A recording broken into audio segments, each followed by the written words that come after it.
Top quality और consistent performance के लिए सिर्फ सिल्वर पंप्स। टॉप क्वालिटी और कंसिस्टेंट परफॉर्मेंस के लिए सिर्फ सिल्वर पंप्स, नाम याद रखना। विरोधी पक्ष नेते अंबादास दानवे आपल्या सोबत आहेत। सर, काय सांगाल की गेले काही दिवसापासून ज्या पद्धतीने हल्ला झाल्यानंतर सर्वच पक्षाने टीका करायची नाही अशी भूमिका मांडलेली, मात्र काँग्रेस आता देखील सरकारवरती टीका करत आहेत, पंतप्रधानांवरती खास करून त्यांना टार्गेट करत आहेत। याबद्दल तुम्ही याच्याकडे कसं पाहता? मला असं वाटतं काय टीका केली काँग्रेसने?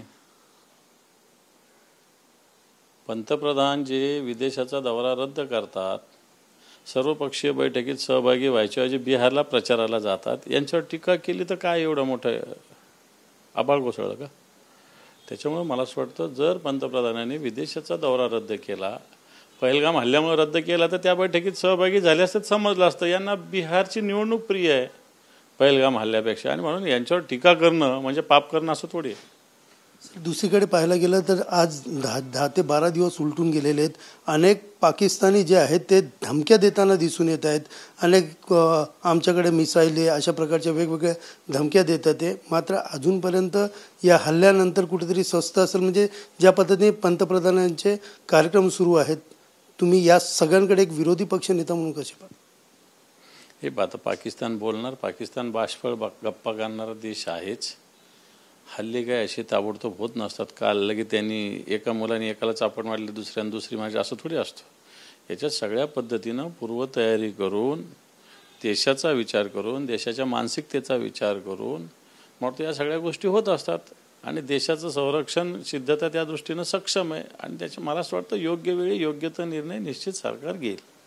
NIA जो तपास केलेला आहे त्याच्यामध्ये अनेक पुरावे मिळालेत, ज्याच्यामध्ये पाकिस्तान असेल किंवा त्यांच्या कमांडरकडनं ऑपरेट करत असल्याचेही पुरावे समोर आलेले आहेत। अजून बरेच पुरावे आहेत त्याच्यात। मला असं वाटतं चायनाची कनेक्टिव्हिटी, चायनाचे सॉफ्टवेअर, सॅटेलाईट कनेक्टिव्हिटी, असे अनेक विषय त्याच्यात आहे। मला वाटतं या विषयावर आपण सर्वसामान्य माणसांनी चर्चा करण्याची गरज नाही, याच्याविषयी लष्करांनी लक्ष देण्याची गरज आहे, ना आपलं लष्कर त्याच्यावर लक्ष देईल। पहलगामचा जो हल्ला झाला त्यानंतर आपल्या भावना काय आहेत, की सगळ्यांच्या भावना अशा आहेत की लवकरात लवकर कुठेतरी उत्तर देण्यात यावं? हे पाकिस्तानला ताबडतोब उत्तर दिलं पाहिजे, ही भूमिका पूर्ण देशाची आणि आमची तीच। सर, एक शेवटचा राजकीय प्रश्न आहे। ज्या पद्धतीने आपण पाहिलं तर अजितदादा गटाकडनं कुठेतरी माजी मुख्यमंत्र्यांचा गौरव करण्यात येतो आहे।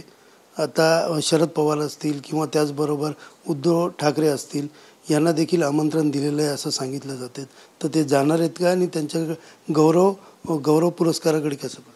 वाटतं गौरव करणारे हात हे महाराष्ट्राचे गौरव करणारे असावे, महाराष्ट्राच्या हिताचे असावे, परंतु यांचे हात गौरव करणारे का, महाराष्ट्राचं हित साधणारे आहेत का?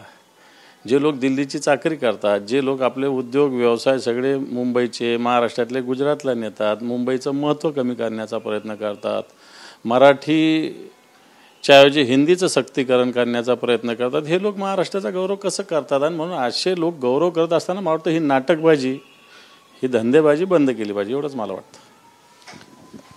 सुनील जाधव, TV9 मराठी, मुंबई।